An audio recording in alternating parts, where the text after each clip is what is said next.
To kata tuag ni koduogo koro mheshimiwa modhi mbele mutieko.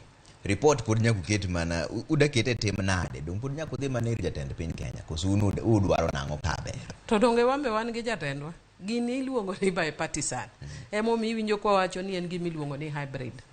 Hybrid tiende ni nitie moko ma nyaka time bunge nikech ka nitie madwaro ni loko chik to nyaka wadhi e bunge.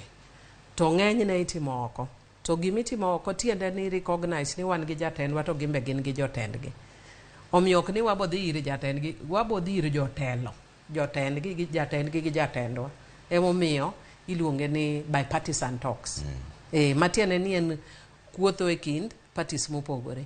Ok en mar party achiel. Ma emomiyo ji paro ni ochalo merry go round nikech kata ka oduogo e od bura kaendi oingu gi kweth mar Kenya Kwanza.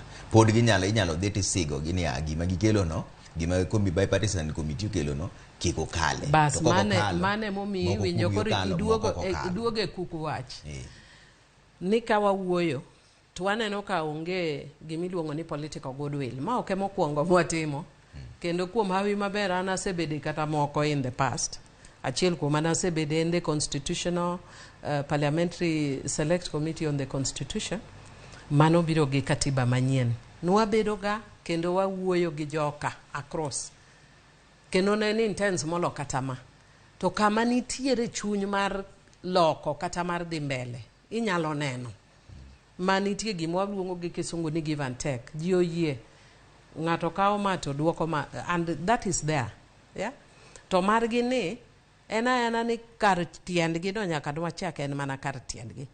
And emomi winjo kiwacho ni kotere bunge.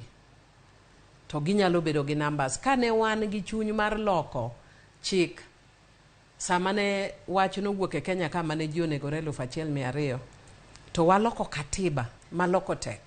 To nikech jotendwa osemiyo go ahead gino nolok dakika kendo gotieno nantie bunge. Noloke gi dakika katiba. Mad ok timrega. So gima important en political goodwill. Ni benitie gin go wambe wan go. Ka onge to wawuoya thole ma onge kumwadhiye. To un kuneno gini political goodwill miwacho